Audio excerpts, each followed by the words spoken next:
ಚಿಂದಿ ಉಡಾಯಿಸೋ ಖಾರ ಬಣ್ಣ ರುಚಿಯನ್ನು ನೀಡುತ್ತದೆ. ಮೆಣಸಿನ ಪುಡಿ ಚಿಂದಿ ಉಡಾಯಿಸೋ ಖಾರ ಬಣ್ಣ ರುಚಿ.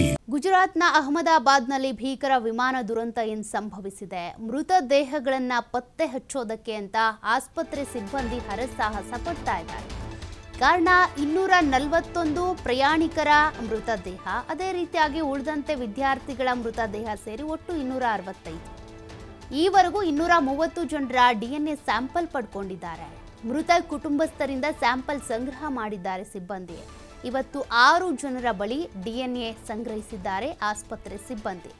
ನಿನ್ನೆ ಗುರುತು ಪತ್ತೆ ಹಚ್ಚಿ 6 ಮೃತದೇಹಗಳನ್ನು ಕುಟುಂಬಸ್ಥರಿಗೆ ಹಸ್ತಾಂತರ ಮಾಡಲಾಗಿದೆ.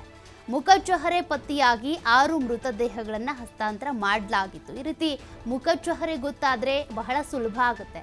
ಆದರೆ ಮೃತದೇಹಗಳು ಸುಟ್ಟು ಕರಕಲಾಗಿರೋದ್ರಿಂದ ಪತ್ತೆ ಹಚ್ಚೋದು ಬಹಳ ಸವಾಲಿನ ಕೆಲಸ.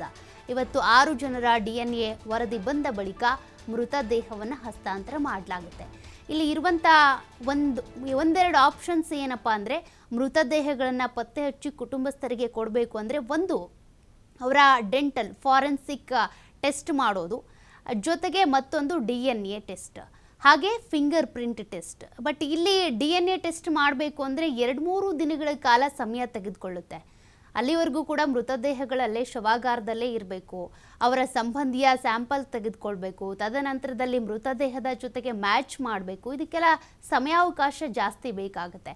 ಮತ್ತೊಂದು ಡೆಂಟಲ್ ಫಾರೆನ್ಸಿಕ್ ಟೆಸ್ಟ್ ಅಂತ ಬಂದಾಗ ಹಲ್ಲಿನ ಉಷ್ಣಾಂಶ ಏನಿದೆ 800 ಸೆಲ್ಸಿಯಸ್ ಉಷ್ಣಾಂಶ ಇರುತ್ತೆ. ಹಾಗಾಗಿ ತಡ್ಕೊಳ್ಳುವಂಥ ಉಷ್ಣಾಂಶ ಇರೋದ್ರಿಂದ ಅದ್ರ ಮೂಲಕ ಕೂಡ ಟೆಸ್ಟಿಂಗ್ ಮಾಡ್ಬೋದು. ಅಂದರೆ ಬೇಗ ನೀವು ಯಾವುದೋ ಒಂದು ಡೆಂಟಲ್ ಟೆಸ್ಟಿಗೆ ಹೋಗ್ತೀರಾ ಅಂದರೆ ನೋಡಿ, ಬೇಗನೆ ಅದರ ಒಂದು ಸ್ಕ್ಯಾನಿಂಗ್ ರಿಪೋರ್ಟ್ ಬಂದ್ಬಿಡುತ್ತೆ.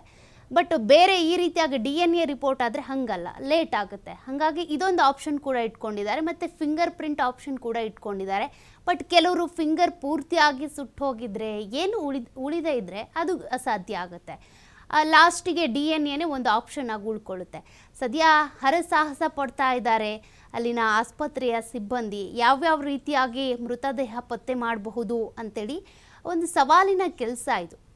ಮೃತದೇಹಗಳ ಪರಿಸ್ಥಿತಿ ಏನಿದೆ, ಎಲ್ಲ ಮೃತದೇಹಗಳು ಒಂದೇ ರೀತಿ ಕಾಣಿಸ್ತಾ ಇದ್ದಾವೆ. ಮುಖಚಹರೆಯನ್ನು ನೋಡಿಕೊಂಡು ಈಗ ಸದ್ಯ 6 ಮೃತದೇಹಗಳನ್ನ ಮಾತ್ರ ಪತ್ತೆ ಹಚ್ಚಿದ್ದು ಅವರ ಕುಟುಂಬಸ್ಥರಿಗೆ ಹಸ್ತಾಂತರ ಮಾಡಿದ್ದಾರೆ. ಇನ್ನು ಉಳಿದಂತೆ ಸಂಬಂಧಿಗಳ DNA ಸ್ಯಾಂಪಲ್ ತೆಗೆದುಕೊಳ್ತಾ ಇದ್ದಾರೆ. ತದನಂತರದಲ್ಲಿ ಮೃತದೇಹದೊಂದಿಗೂ ಕೂಡ ಆ DNA ತೆಗೆದುಕೊಂಡು ಮ್ಯಾಚ್ ಮಾಡುವಂಥ ಕೆಲಸ ನಡೀತಾ ಇದೆ.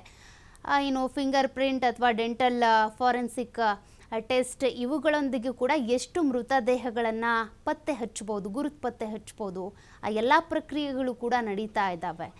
ಸಾಲು ಸಾಲು ಹೆಣಗಳ ರಾಶಿನೇ ಇರುವಂಥದ್ದು. ಪಾಪ ಪ್ರತಿಯೊಬ್ಬರು ಕೂಡ ಆಸ್ಪತ್ರೆಯ ಸಿಬ್ಬಂದಿ ಏನಿದ್ದಾರೆ ಇದೇ ಕೆಲಸದಲ್ಲಿ ಈಗ ನಿರತರಾಗಿದ್ದಾರೆ.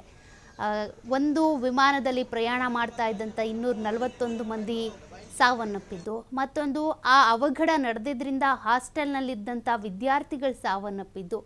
ಇದೆಲ್ಲವೂ ಕೂಡ ಕರಾಳ ದಿನ ಆಗ್ಬಿಡ್ತು. ಗುರುವಾರ ನಡೆದಂಥ ಈ ಒಂದು ದುರ್ಘಟನೆ ಏನಿದೆ, ಯಾರು ಎಣಿಸಿರೋದಿಲ್ಲ ಇಂಥ ಒಂದು ದುರಂತ ಸಂಭವಿಸುತ್ತೆ ಅಂತ. ಲಂಡನ್ನಲ್ಲಿ ಹೋಗಿ ಲ್ಯಾಂಡ್ ಆಗಬೇಕಾಗಿದ್ದವರು ಮಸಣ ಸೇರುವಂತಾಗಿದೆ.